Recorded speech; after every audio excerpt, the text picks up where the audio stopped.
안녕하세요. 저는 혼자 딸아이를 키우고 있는 52살의 남자입니다. 제 아내는 병으로 이미 떠나고 없고, 아내가 떠나기 전 제게 남겨준 가족은 오로지 딸아이 하나 남아 있습니다. 딸아이는 올해 27살로 정말 어여쁜 아가씨로 커주었습니다. 아내는 딸아이가 초등학교를 졸업하던 해에 결국 숨을 거두었고 벌써 죽은 지 14년이 되어가네요. 아내는 원래 몸이 참 약한 사람이었습니다. 잔병치레도 많이 하고 선천적으로 체력도 약한 그런 사람이요. 그런데 그 중에서도 유별나게 간이 참 안 좋았습니다. 술, 담배를 하는 사람도 아니었는데 간경화가 급격하게 진행이 되었고 간 수치가 나날이 가면 갈수록 한도 끝도 없이 높아지기 시작해서 생사를 넘나들었죠. 어찌저찌 간이식 수술까지 받게 되었지만 결국 회복하지 못하고 세상을 떠나게 되고 말았습니다. 저와 같은 성별이면 제가 부족하지 않게 잘 대해줬을지 몰라도 딸아이는 여자아이였어요. 아내가 사라지니 정말 살아온 세월이 무색하게 바보가 되어버리더군요. 딸아이에게 사춘기가 찾아오게 되면서 딸아이를 맡으셨던 담임 선생님께서 굉장히 자상한 여선생님이셨고 선생님께서 많이 챙겨주셔서 어찌저찌 넘어가게 되었어요. 선생님께서 딸아이 모르게 언제를 많이 해주어서 저도 모르는 척을 적당히 하며 유하게 넘어갈 수 있었고요. 아무튼 정말 남자 혼자서 사춘기를 겪어가는 딸아이 하나를 제대로 키우는 것도 매우 힘든 일이었고 정말 여러 가지 일들이 많이 일어났어요. 다사다난했죠. 그래도 저희 착하고 예쁜 딸은 제게 그 흔한 반항 한번 하지 않았고 엄청 잘 자라주었습니다. 대학교도 좋은 곳으로 입학을 했고 자기 엄마를 닮아 머리가 좋은 것인지 졸업도 남들보다 빠르게 해서 취직도 알아서 잘했고요. 정말 손 가는 것 하나 없이 척척척 알아서 잘하는 아이였어요. 공부도 곧잘 해서 장학금도 정말 많이 탔거든요. 어느 정도 크고 난 이후에는 제가 딸과 둘이 함께 살기 위해 돈을 벌어야 하니까 매일 일을 하러 나갔는데 돌아오면 어느샌가 부엌에 제가 먹을 저녁을 차려놓고 잠에 들던 아이였습니다. 그렇게 심성도 참 곧게 커주었어요. 딸아이가 점점 나이를 먹어가고 커가면서 점점 애엄마 젊은 시절을 아주 빼다 박은 듯 닮아가더군요. 그런 생각이 들 때마다 나중에 죽어서 하늘로 가도 아내를 만나게 되면 해줄 이야기가 참 많겠다 싶었습니다. 그만큼 제 딸은 누구보다 자랑스럽고 대견하고 장하며 효녀인 딸입니다. 취직에 성공하고 나서 자리를 잡은 이후에는 제게 손 한 번 벌려본 적도 없고 대학 시절 내내 과외 아르바이트를 통해 용돈벌이를 했으며 남은 돈은 제게 생활비 명목으로 주기도 했어요. 정말 누굴 닮아 이렇게 참하게 자랐는지 아이의 성장이 여기서 멈춰지길 속으로 빌고 빌었습니다. 결혼 종령기가 점점 다가오는 현실이 너무너무 싫더라고요. 하지만 세월은 무색하게 흘렀어요. 그러다 딸아이가 제게 소개하고 싶은 사람이 있다고 하더군요. 그러면서 남자친구가 있다고 했습니다. 딸아이보다 4살 더 연상이고 회사 선배 소개로 만났다는 말에 한편으로는 우리 딸이 벌써 그런 나이가 되었다는 사실에 감격스러웠고 한편으로는 정말 야속하게 느껴지더군요. 딸아이는 만난 지 꽤 오랜 시간이 지난 사이이며 결혼까지 진지하게 생각을 하고 있다고 하더라고요. 참 섭섭하면서도 야속하면서도 기쁜 제 마음이 참 아이러니하게 느껴졌습니다. 소개받은 딸아이의 남자친구의 이름은 수연이었습니다. 수연이는 참 넉살이 좋은 아이였습니다. 절 보자마자 아주 해맑은 미소로 아버님 안녕하십니까? 저는 김수현입니다. 하며 씩씩하게 인사를 하더라고요. 근엄한 표정을 일부러 지으면서 그래 반갑다 하며 악수를 했죠. 저와 악수하기 위해 손바닥에 난 땀을 바지에 벅벅 문질러서 제 손을 맞잡았는데 맞잡은 손 위로 덜덜 떨리는 떨림을 보니 참 귀엽게 느껴지더라고요. 나이에 맞지 않게 순진하다는 생각도 많이 들었고요. 딸 아이보다 4살 많은 놈이 참 웃기다는 생각도 들었어요. 그렇게 그날 이후 몇 번 식사 자리를 함께하기 시작했습니다. 저도 어쩔 수 없는 딸아이를 가진 아버지였으므로 그놈이 참 탐탁지 않게 느껴지더군요. 뭔가 빼앗기는 듯한 기분을 지울 수가 없어 일부러 퉁명스레 대하곤 했습니다. 그런데 그럴 때마다 참 성격도 좋은 것이 눈에 보이는 게 더 살갑게 대하려 하고 저한테 점수를 따겠다고 애를 쓰는 모습을 보는데 참 예뻐 보이더군요. 딸아이 모르게 저를 따로 찾아와 생각나서 사왔다며 건강식품을 챙겨다 주기도 했고 밥 사달라고 조르기도 했고 애교도 부리고 목욕탕도 가자 그러고 참 아들 노릇을 톡톡히 하고 있더군요. 그렇게 시간이 흐르니 어느새 제게 수연이도 딸아이의 남자친구라기보다는 아들의 존재로 자리 잡게 되더군요. 그렇게 슬슬 결혼에 대한 이야기가 오고 가기 시작했습니다. 전 당연히 수연이 정도라면 제 딸을 믿고 맡길 수 있었기 때문에 흔쾌히 허락을 할 준비가 되어 있었습니다. 상견례를 하게 되었고 결혼 준비에 박차를 가하고 있었죠. 상견례를 했더니 수연이 부모님들도 나오셨더라고요. 참 경우가 바른 사람들처럼 느껴졌습니다. 사실 애엄마가 아파서 없이 자란 것은 맞으니까 저는 조금 눈치가 보였습니다. 아무래도 홀부모 밑에서 자란 것을 되게 좋지 않은 시선으로 보니까요. 그런데 수연이네 부모님들은 홀로 이렇게 대견하고 장하게 딸을 어떻게 길렀냐고 그렇게 귀하게 기른 딸과 본인들의 부족한 아들을 결혼하게 해줘서 감사하다는 말씀도 하시고 저런 시부모를 두고 살면 적어도 우리 딸이 사랑받고 남은 생을 보낼 수 있겠구나 싶어서 굉장히 안심했습니다. 비록 엄마 손길을 부족하게 받으며 자란 제 딸이지만 결혼만큼은 남들보다 훨씬 더 좋은 것들을 입고 걸치게 해주고 싶어서 그동안 모았던 돈에서 제 노후 자금을 뺀 금액 전부를 지원해 주었고 제가 한 지원에 힘입어 결혼 준비는 박차를 가하기 시작했습니다. 그런데 어느 날 딸아이가 술에 취해 집에 들어오더군요. 자기 엄마가 간이 안 좋아서 딸아이도 술은 입에 절대 대지 않았습니다. 결혼 준비가 힘들어서 이러는 것인가, 결혼하게 되는 것이 점점 실감나서 이러는 것인가, 가슴 졸여가며 미안해하고 있었는데 술에 취해 하는 딸 아이의 얘기를 듣게 되었습니다. 그런데 딸아이의 입을 통해 세상 밖으로 나온 그 이야기는 정말 충격적이었습니다. 사람이 어떻게 사람 탈을 쓰고 이럴 수 있나 생각이 절로 드는 이야기더군요. 딸아이와 수연이는 지금 신혼집을 인테리어하고 있습니다. 함께 살 집이니까 상의해서 결정하고 뭐 그러고 있죠. 그런데 딸아이의 학창시절 중에서 웨딩 플래너로 일을 하고 있는 친구가 하나 있고 인테리어 업체에서 일을 하고 있는 친구가 하나 있습니다. 저도 알고 있는 친구들로 딸아이의 학창시절 친구들이었죠. 그래서 딸아이가 결혼을 하게 된다는 소식을 듣고 그 2명의 친구들이 발벗고 나서서 딸아이의 결혼 준비를 도와주고 있었습니다. 저로서는 정말 고마운 아이들인 셈이죠. 그런데 정말 믿기 힘든 일이 벌어진 거였습니다.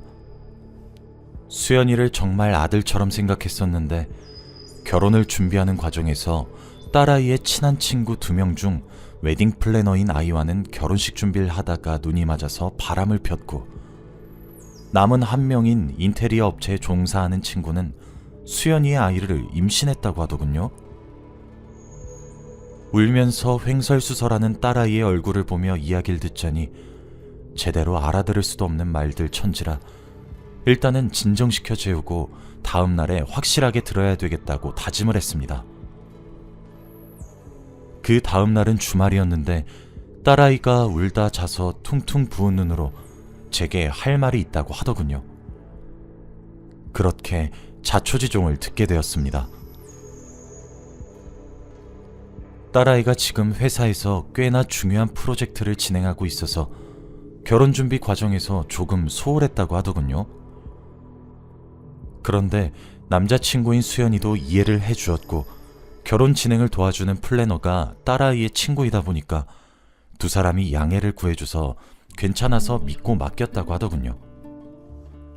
그렇게 수연이랑 웨딩 플래너 친구랑 함께 웨딩 박람회도 가고 그러면서 눈이 맞아버렸다고 합니다. 어떻게 알게 되었냐고 물으니 10년이 넘는 세월 동안 쌓아온 우정이 무색하게도 웨딩 플래너인 친구가 제 딸아이에게 담담하게 털어놓았다고 하더군요.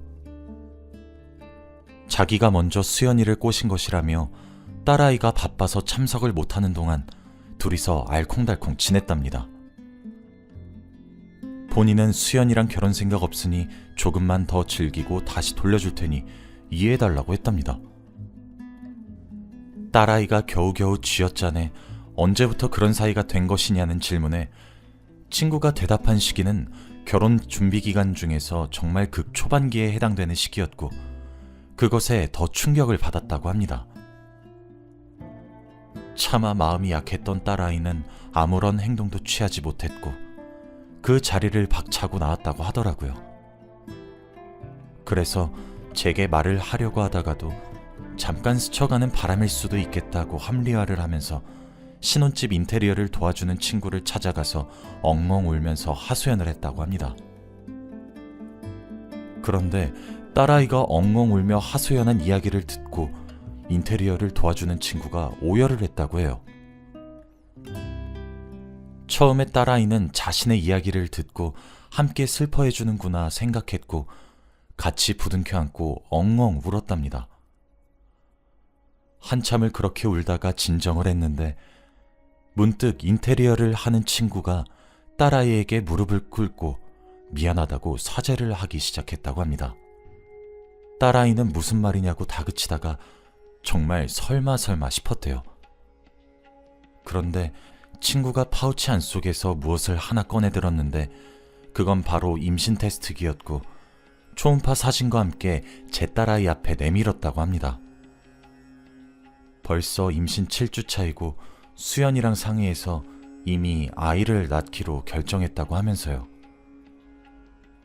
그래서 사실 딸아이가 입주할 예정인 신혼집 인테리어를 그만둔 지는 몇 주는 좋게 되었다고 하더군요. 그 모든 사실을 하루 만에 알게 된 제 딸아이는 충격을 받았고 술의 의지에 집에 들어온 것이었어요. 그 귀한 눈에서 폭포수처럼 눈물이 펑펑 쏟아지는데 제가 얼마나 가슴이 찢어졌는지 모르실 겁니다. 저는 당장 수연이한테 전화를 걸었고 집으로 오라고 했어요. 얼마 지나지 않아 정말 급하게 온 티가 나는 듯 그렇게 저희 집에 왔더군요. 오자마자 수연이를 향해 던졌습니다. 다행인지 불행인지 수연이를 정말 살짝 비껴나서 벽을 맞고 쨍그랑 부서지더군요. 그제서야 수연이도 모든 상황이 파악된 것인지 바로 털썩 무릎부터 꿇더군요.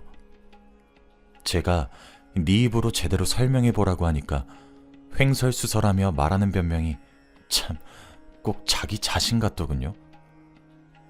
여우처럼 여자인 친구들이 자신을 꼬셨고 정말 한순간에 하룻밤의 실수였다고, 자신한텐 저희 딸밖에 없는데 그걸 저보고 제일 잘 알지 않으시냐고 그렇게 정말 되는 대로 씨부리고 있더군요. 딸아이의 심정을 모르는 것은 아니나 저는 더 이상 이 결혼을 지속시킬 수 없었습니다. 당장 눈앞에서 꺼지라고 욕을 하며 밖으로 쫓아보냈고 딸아이를 안아 달랬습니다. 그제서야 엉엉 소리내어 제 품에 안겨서 우는데 어떻게 이렇게 안쓰럽게 자란 것인지, 제가 얼마나 슬프고 괴로웠는지 아무도 모를 겁니다. 당연히 사돈이 될 뻔했던 집에도 전화해서 한바탕 다 뒤집어 엎어버렸고요. 그 이후 딸 아이는 의욕을 전부 잃었습니다. 사돈이 될 뻔했던 그놈 부모는 그래도 마지막 인간적 개념은 머릿속에 담겨 있었던 것인지 너무 죄송하다고 빌고 빌더군요. 그렇게 바르고 좋은 부모 밑에서 한순간의 충동조차 이기지 못하는 그런 놈이 대체 어떻게 태어난 것인지 알 수가 없었습니다. 그걸로도 제 귀한 딸아이의 눈에 눈물 나게 한 것이 너무 열이 받아 변호사에게 찾아가 상담을 받았고, 결혼식 준비를 하면서 사진이나 이런 것들은 찍어놨기 때문에 약혼으로 간주할 시 위자료를 받을 수 있다고 하더군요. 물론 그 친구들에게도 마찬가지로 말이죠. 그렇게 소송을 시작했고, 당연히 저는 그 소송에 당당하게 이겼습니다. 세 사람 모두에게 위자료를 받을 수 있었죠. 결국 그 과정에서 딸아이가 먹지도 자지도 못하고 스트레스에 혹사당해 정신을 잃고 쓰러진 적이 있었어요. 그런데 병원에 실려가니 임신한 지 4주차였고 극심한 스트레스로 유산이 되었다고 하더군요. 그 소식을 수연이 놈이 대체 어디서 들은 것인지 돌아오겠다고 두 번 다시 같은 잘못을 하지 않겠다고 붙잡기 시작했고, 그 와중에도 수연이는 딸아이 친구가 아이를 낳으면 본인이 제 딸 아이와 함께 그 갓난아이를 입양해서 함께 잘 키워볼 생각이었다는 개소리나 하고 앉아있고, 딸아이의 친구들의 부모로부터 위자료와 사과를 받았습니다. 하지만 그깟 돈이 감히 제 딸아이가 받은 상처를 어떻게 치료할 수 있었겠습니까? 지금 제 딸은 정신적 충격이 얼마나 컸던 것인지 저는 감히 상상도 못하고 있습니다. 불면증까지 걸려서 정신과를 다니며 수면제를 처방받아 겨우 먹고 자고 하고 있어요. 잘 다니고 있던 회사도 지금 그만두었고 정말 죽지 못해 겨우겨우 살아가고 있습니다. 제가 정말 여전히 화가 머리끝까지 나는 이유는 수연이 그놈이 결국 임신한 딸 아이의 친구와 결혼식을 올려서 지금 잘 살고 있다는 사실입니다. 그 소식을 듣고 제 딸아이는 발작을 일으키듯 큰 충격을 받았습니다. 제가 어떤 마음으로 쥐면 부서질까 불면 날아갈까 애지중지 키운 딸인데 이런 일을 겪어 일상생활 하는 것조차 어려움을 겪는 것을 보고 있으니 저도 정말 딱 미쳐버릴 것 같습니다. 며칠 전에 저희 집에 인테리어를 해주었던 수연이의 아이를 임신했던 그 친구가 저희 집으로 찾아왔더군요. 그러면서 부른 배를 얄밉게 쓰다듬으며 제게 아주 당당하게 말을 하더라고요. 딸 자식 관리 잘하라고. 그 말에 제가 까버리기 전에 입 조심하고 살라고 얘기를 했더니 흠칫 떨고 나더니만 제 딸이 지금 자신의 남편에게 꼬리치고 있었던 거 몰랐냐면서 역정을 내더군요. 그리고 확인해보니 밤마다 저희 딸에게 번호를 바꿔가며 일방적으로 문자를 보내고 있었더라고요. 지금이라도 딸아이만 괜찮다면 돌아오고 싶다고 말 같지도 않은 소리를 해가면서 말이에요. 그걸 임신한 친구가 보게 되었고 절 찾아왔더라고요. 네 남편 간수나 잘하고 한 번만 더 여기 근처에 얼씬거리면 가만두지 않겠다고 으르렁거리니 별꼴 다 본다고 썽을 한번 크게 내고는 꽁무니가 빠져라 도망을 치더군요. 수연이에게도 한 번만 더 우리 딸에게 어떠한 방법으로든 접근해서 충격을 줄 시 정말 그 주둥아리 두 번 다시 못 놀리게 해주겠다고 그 집에 찾아가서 아주 쑥대밭으로 뒤집어 엎고 나왔더니 요즘은 또 조용한 것 같네요. 저는 무너져가는 딸아이를 어떻게 해야 할지 모르겠습니다. 정말 제가 한눈이라도 파는 순간엔 까딱하면 잘못될까 걱정되어 이러지도 저러지도 못하고 있어요. 저는 그저 힘내줬으면 좋겠는데 딸아이는 자기가 모자라서 이런 것이라며 제게 미안하다는 말만 반복하고 있습니다. 억장이 무너진다는 표현이 이럴 때 쓰는구나 싶습니다. 일단 환기를 시켜야 할 것 같아서 저희 둘은 2주 정도 뒤에 작은 지방으로 이사를 내려가서 아무도 없는 곳에서 다시 시작하자고 얘기해주니 말없이 고개만 끄덕이더군요. 전 어떻게 해야 좋을까요? 저도 명색이 아빠라는 사람이 되어서 딸아이 속마음 한 번을 제대로 짚어준 적이 없는 것 같아 너무 무력하던 감정이 마구마구 들기 시작합니다. 그래서 이렇게 사연을 쓰게 되었습니다. 이곳에는 저보다 더 많은 경험을 하신 인생 선배님이 많다고 들어서 이렇게 용기 내어 사연을 보내봅니다.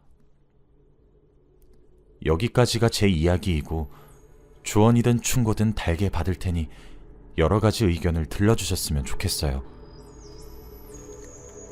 이런 순간에 남자인 아빠 말고 여자인 엄마가 있었다면 좀 더 큰 위로가 되었을까요? 그런 생각이 들기 시작해서 참 가슴이 찢어지고 마음이 아픕니다. 제 이야기를 들어주셔서 정말 감사하고 많은 의견 기다리겠습니다. 감사합니다.